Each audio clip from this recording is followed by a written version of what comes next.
Está entrando no ar o programa Mídia e Saúde na TV. Oferecimento: Laboratório Carlos Chagas. Confiança, qualidade e agilidade. Esse é o nosso compromisso com você.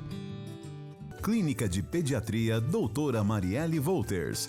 O carinho, atenção e eficiência que seus filhos merecem. Olá pessoal, bom dia. Sejam todos bem-vindos a mais um Mídia e Saúde na TV. É sempre uma alegria estar aqui e poder compartilhar as boas informações de saúde com vocês. No programa de hoje, vamos falar sobre causas, prevenção e formas de tratamento de doenças cardíacas em crianças. Sobre esse assunto, eu converso daqui a pouquinho com o médico Zildo Vituri. Não saia daí! Programa Mídia e Saúde na TV. A motricidade orofacial é a especialidade da fonoaudiologia que trata os músculos da face e as dificuldades para mastigar, deglutir, respirar e falar em todas as idades, melhorando a saúde e a qualidade de vida. Auxilia na respiração oral, ronco e apneia do sono, na recuperação das cirurgias faciais, disfunções da ATM, paralisia facial e estética da face.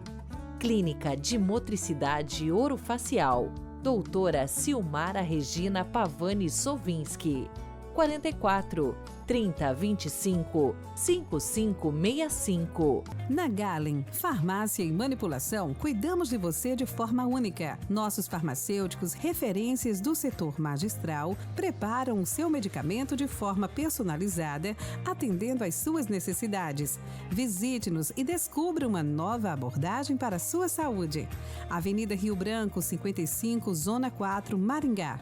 44 30 26 49 48. WhatsApp 44 99844 2229.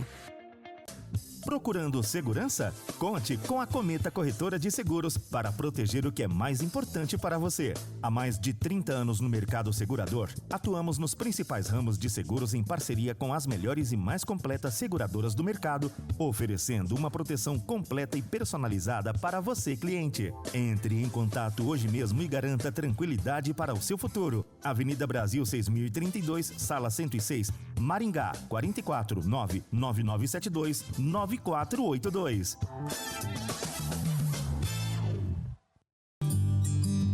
Programa Mídia e Saúde na TV. Pessoal, já estou aqui com o especialista, Dr. Zildo Vituri, e vamos ver na prática, de forma detalhada, quais são os principais problemas que podem atingir as crianças, né, tratando-se de doenças cardíacas, e as formas de prevenir e de tratar. Dr. Zildo, bom dia, seja bem-vindo no primeiro Mídia e Saúde na TV, é um prazer recebê-lo aqui. Bom dia, Alderi, é um prazer estar aqui com você. E com certeza muitas coisas para conversar, né, doutor? Porque no primeiro momento a gente ouve falar de doenças cardíacas e a imagem que vem são pessoas de idade, pessoas jovens, homens e mulheres, né? Mas as crianças também podem ser atingidas por doenças que afetam o coração. Com certeza. Na verdade, assim, a gente vai falar aqui, vou colocar crianças pegando desde o recém-nascido, já que nasce, e vamos botar até a adolescência, e não vou subdividir para não dar confusão.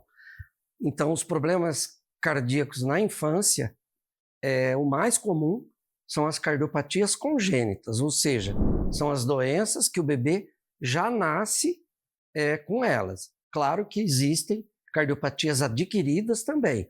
Uma criança que sofre eventualmente uma infecção, ele pode ter consequências exatamente no coração, mas aí seria uma cardiopatia adquirida. Mas, predominantemente, os problemas cardiológicos que a gente lida no dia a dia são as cardiopatias congênitas.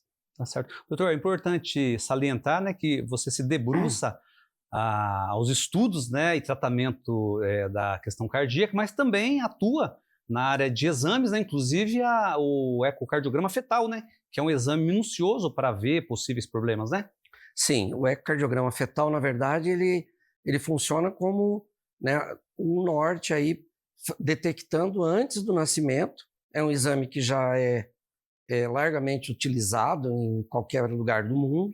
É um exame que tem sido mais utilizado aí nos últimos 10 anos, mas na verdade ele existe há cerca de 30 anos, e é exatamente é detectar, né, identificar o problema antes do nascimento, especialmente as cardiopatias mais graves, no qual é mais importante ainda do que as menos graves saber antes. Ele é diferente, o ecocardiograma fetal da ultrassonografia? Na verdade, o ecocardiograma fetal ele é um ultrassom. A diferença que tem é que o ecocardiograma fetal é um exame específico, mais detalhado do coração. Quando uma gestante faz um ultrassom, que a gente chama morfológico, que é com cerca de 22 semanas, é visto também o coração, né, que são exames feitos por médicos que fazem especificamente ultrassom obstétrico. Eles avaliam o coração, mas eles avaliam de uma forma mais superficial. O ecocardiograma é um tipo de ultrassom mais específico e mais detalhado do coração do feto. Agora, não existe indicação para todas as gestantes? É preciso ter alguns parâmetros para indicar este exame ou não? Sim, é uma boa pergunta. O ideal, né, seria que fizessem todos, né? Mas é um exame que tem, sim, alguns critérios de indicação e não são realizados 100% da população. Embora exista aí cerca de 15 indicações que já são bem conhecidas no meio médico e que leva a um número bastante grande de necessidade de fazer o ecocardiograma fetal. Mas atualmente não é feito em 100% das gestantes. Então, se ele é um exame, o ecocardiograma, se é um exame minucioso e que possibilita de uma forma mais detalhada descobrir, identificar possíveis anomalias, isso também significa, doutor, que ajuda, é um aparato para o médico tratar possíveis problemas, ajuda no tratamento também? Sim, ajuda porque, na verdade, especialmente os mais graves, a diferença entre o resultado de saber antes e não saber e descobrir depois, com 1 dia, 2 dias, 3 dias, é muito diferente. Para exemplificar, uma criança que eventualmente tem uma doença que chama transposição das grandes artérias, que seria a artéria que é para sair do lado direito, sai para o lado esquerdo, aquela para sair do lado direito, sai no esquerdo. Se você não souber antes e o bebê nascer até que o pediatra tenha alguns sinais que leve a ele desconfiar e chamar um especialista e conseguir transferir essa criança para um centro onde vai ter que ser feita a correção, a diferença é muito grande. Então, sim, é fundamental algumas cardiopatias saber antes de nascer. Agora, descobriu que existe o problema. Necessariamente tem que esperar a criança nascer ou é possível tratar ainda na barriga da mulher? A maioria dos defeitos, eu diria praticamente não 100%, mas a maioria, quase 100%, tratamento pós-nascido. O que existe intraútero, que é a abertura de algumas válvulas que não estão totalmente abertas através de um catéter, colocação de marca-passo para uma criança que o coração está batendo muito lento, já existe, não é experimental e já existe, mas são casos menos comuns. Agora, o tratamento, na maioria, como eu disse, quase mais de 90% é pós-nascido. E daí, o tratamento, de uma forma geral, resolve ou ameniza as consequências do problema? A maioria resolve. É óbvio que tem algumas cardiopatias que são complexas e graves, algumas são quase impossível de ser feito um tratamento definitivo, são crianças que eventualmente vão sofrer uma intervenção, uma cirurgia ao nascimento, às vezes é preciso fazer daí 1 ano, 2, e algumas são quase incompatíveis com a vida, mas a maioria eu diria que resolve. E via de regra, esse tratamento é por meio de cirurgia ou existem casos que é possível tratar de forma medicamentosa? Bom, o medicamento ele existe e é utilizado sempre nas cardiopatias na fase inicial, às vezes de alguns tipos de cardiopatia, e depois é indicado cirurgia. Outros não têm como ser usado o medicamento, tem que ser cirurgia imediata. Então tem uma gama de patologias que pode ser usado o medicamento por um período para a estabilização desse paciente e, posteriormente, ser feita a correção. E algumas que o medicamento não é utilizado porque ele não vai resolver. São intervenções que a gente considera urgentes, então que aí tem que ser feita cirurgia imediata. Agora, doutor, essas doenças, é possível prevenir ou independe do comportamento, da atitude, dos hábitos da mãe? Uma boa pergunta. A maioria não tem como prevenir. Eu diria assim, para esclarecer assim, as cardiopatias congênitas, que é o que a gente mais lida, ela é uma estatística mundial, em qualquer lugar do mundo, não tem diferença de etnia, de região geográfica, é cerca de 1%. Na verdade, a literatura é 0,8%, mas arredondando para facilitar. Cada 100, um vai nascer com cardiopatia. Existem, sim, algumas coisas que podem ser prevenidas. Por exemplo, que é o extremo. Uma gestante com alcoolismo aumenta o risco porque faz uma lesão tanto cerebral quanto cardiológica. O uso de drogas mais pesadas vai interferir. Então, sim, o álcool é social.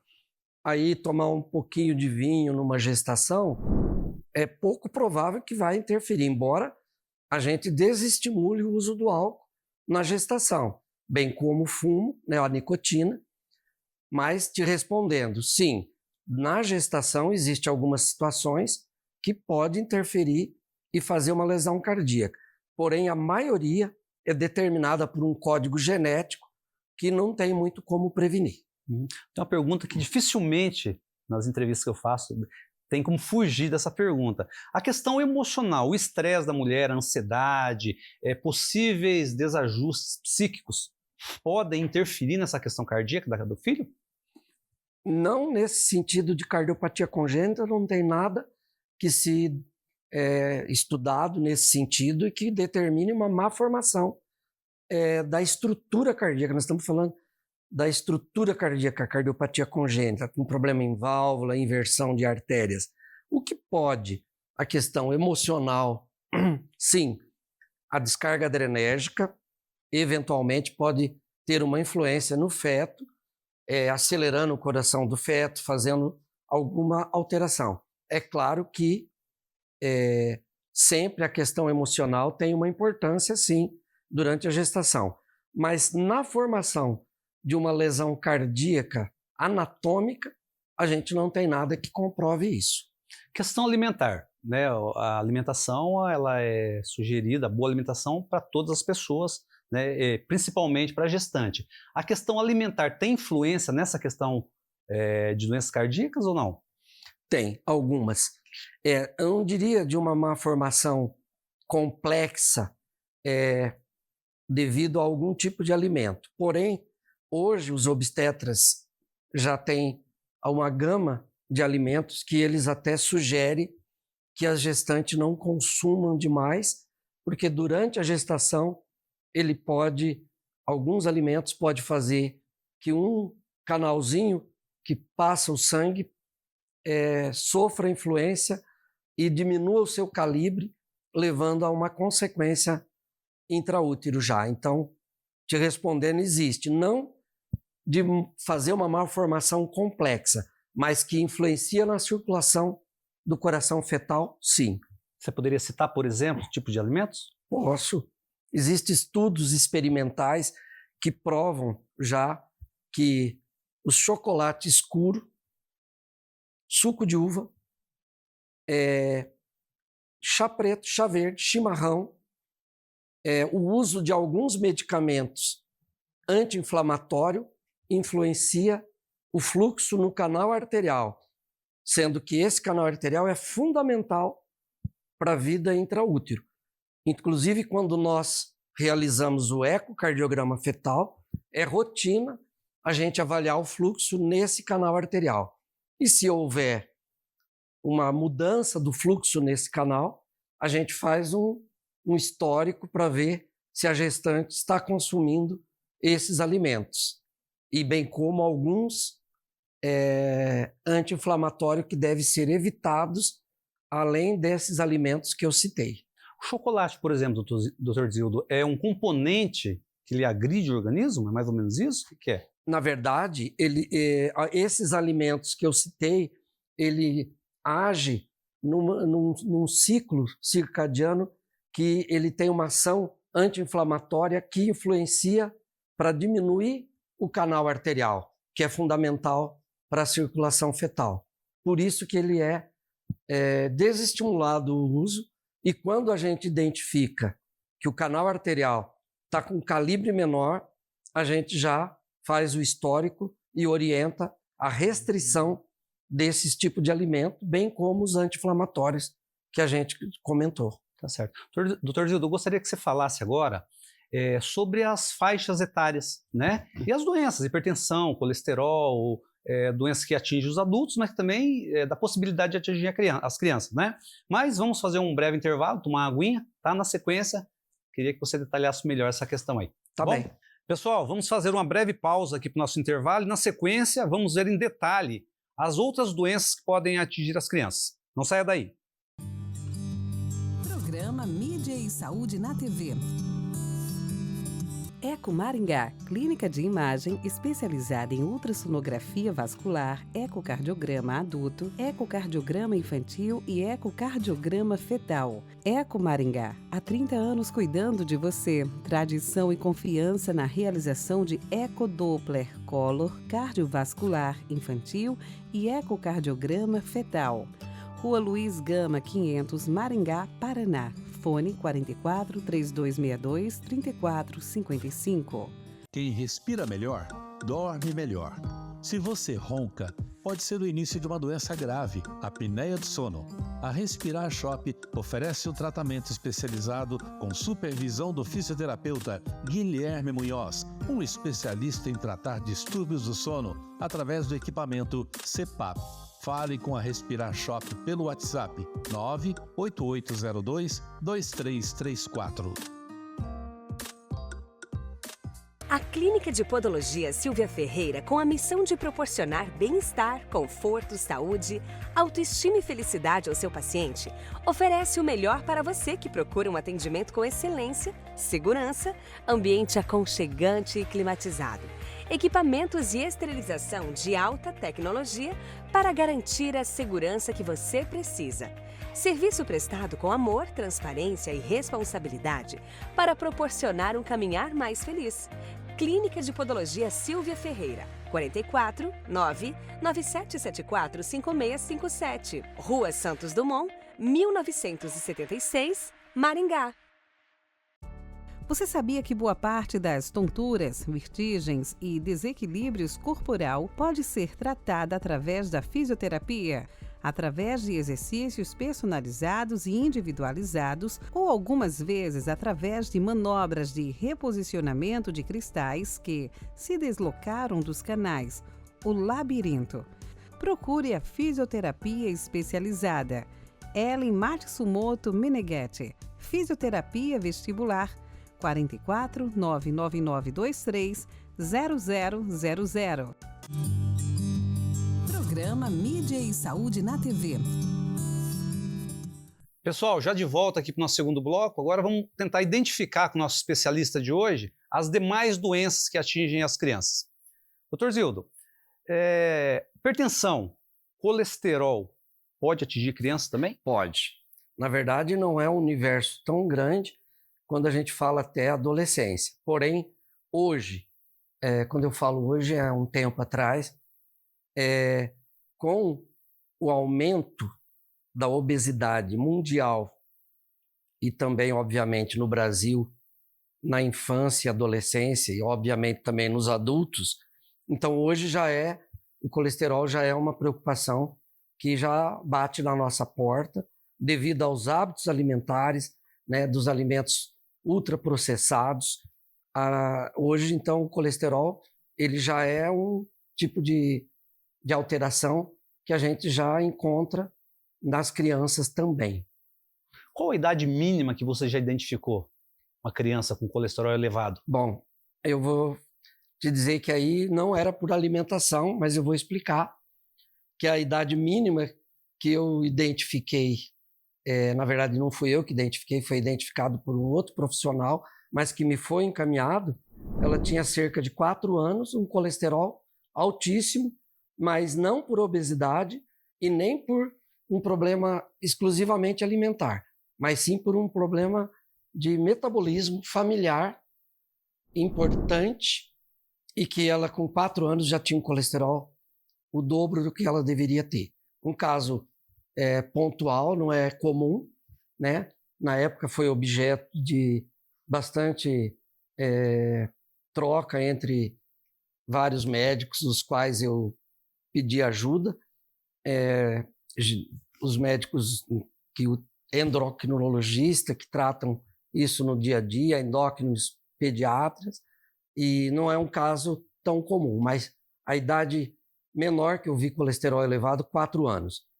Mas, com a obesidade que tem aumentado no dia a dia, o colesterol já é um problema que merece uma preocupação, porque ele é um problema de efeito retardado, ele não vai provocar um problema na criança aí com 8, 10 anos, mas ele vai impactando e lá com 20 e poucos anos pode ser grave.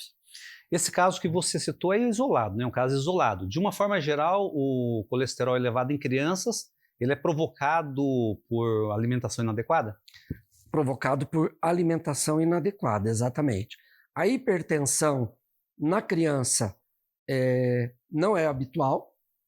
Existem algumas cardiopatias que levam à hipertensão, que é uma cardiopatia que a artéria principal tem um estreitamento, e aí a gente identifica que também ela está hipertensa, mas uma vez corrigida essa cardiopatia com cirurgia, ela vai voltar à pressão normal. A pressão alterada, né, a hipertensão mais comum, aí já seria dos pacientes obesos na adolescência.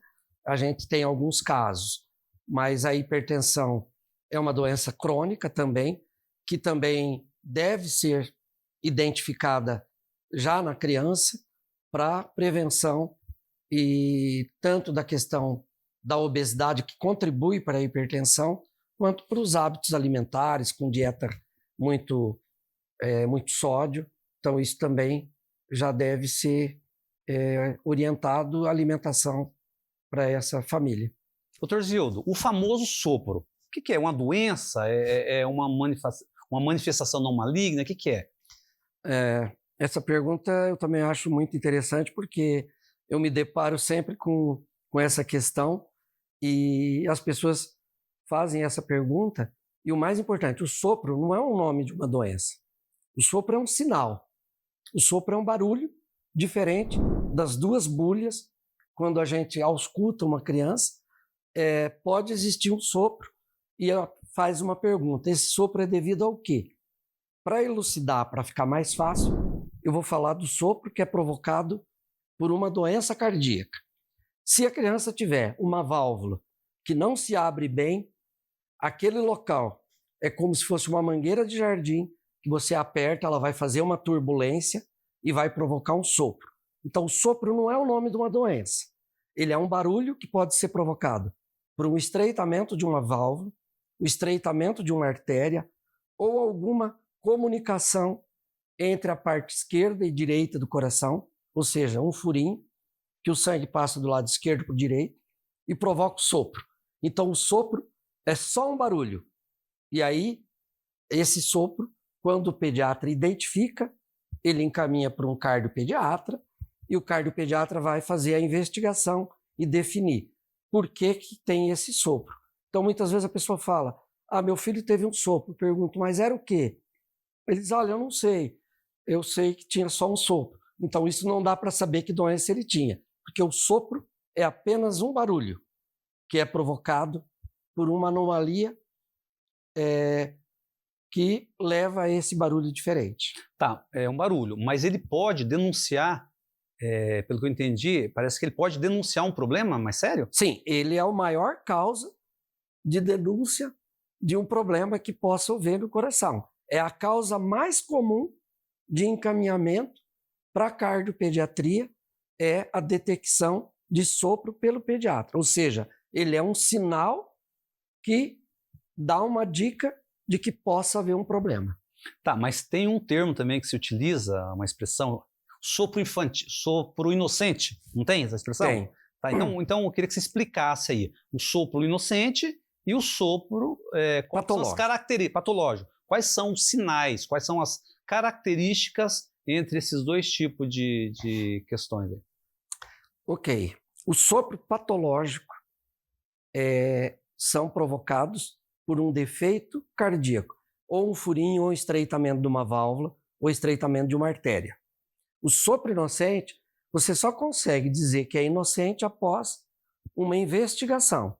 O sopro inocente é o barulho que o paciente não tem nenhum defeito. Você vai dizer por quê que ele teria o sopro se ele não tem uma doença cardíaca.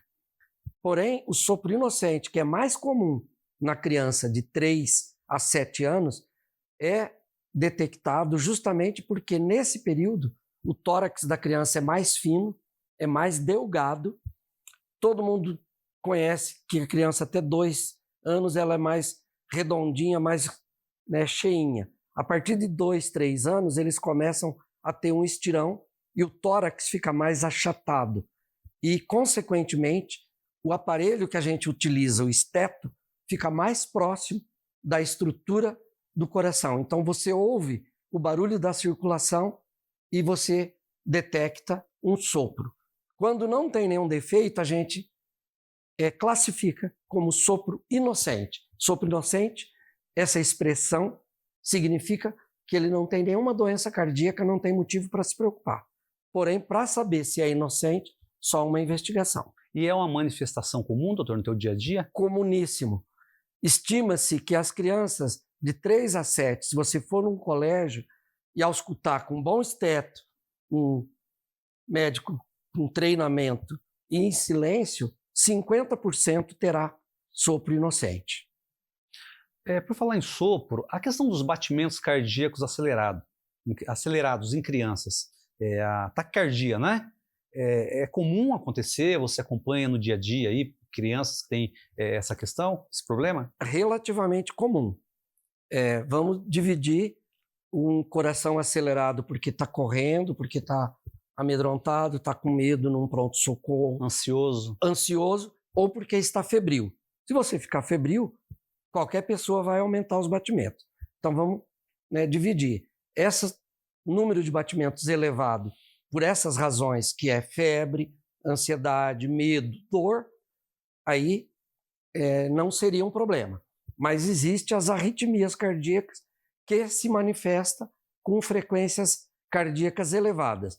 É bastante comum e a gente identifica frequentemente após queixas de batimentos elevados, que foi a um pronto-socorro, que a mãe ouviu a criança reclamar que o coração batia muito rápido e diferente, e é feita uma investigação para identificar esse tipo de arritmia. Pode acontecer o contrário? Nós estamos falando de batimento acelerados, né? O contrário, criança tem os batimentos fracos, por exemplo. Abaixo do nível considerado normal. Existe quando a gente fala em arritmias, a gente divide arritmia, ritmo lento, que é abaixo do esperado, ritmo rápido, que é acima do esperado, eliminando as situações que eu falei de ansiedade, etc. E ritmo irregular, que é os batimentos fora do compasso. Os batimentos lentos, existe uma faixa, claro, que é de limites considerados aceitáveis. Quando está abaixo dos aceitáveis, geralmente é por um problema de bloqueio no sistema elétrico. Então, são tipo de arritmia com ritmo lento. Esse tipo de bloqueio pode ocorrer, inclusive, intraútero, né? Ou ser detectado depois de nascimento. Mas existe, que são as bradiarritmias por bloqueio atrioventricular e que, às vezes, pode conviver com ele, dependendo do grau, e pode não ser possível conviver se não for colocação de marca-passo. Então, te respondendo, sim, os ritmos lentos também ocupam um espaço aí dentro da questão do ritmo cardíaco. Tá certo. Doutor Zildo, nosso tempo já está terminando, mas antes da gente encerrar essa entrevista, eu queria que você falasse de uma forma geral, entre as doenças cardíacas que você identifica no seu dia a dia, quais seriam as principais recomendações para os pais e para as crianças também, na verdade, né? Bom, a maioria das que a gente vê é confiar no pediatra quando o pediatra falar que detectou alguma coisa, que não necessariamente já tem um diagnóstico, porque isso é uma outra coisa que quando chega para a gente, às vezes as pessoas ficam, claro, é natural, ansiosas, porque o pediatra falou do sopro que você falou. O pediatra diz, olha, eu ouvi um sopro, eu não sei ainda o que é, né? Pode não ser nenhuma doença, aí entraria na maioria que é o sopro inocente.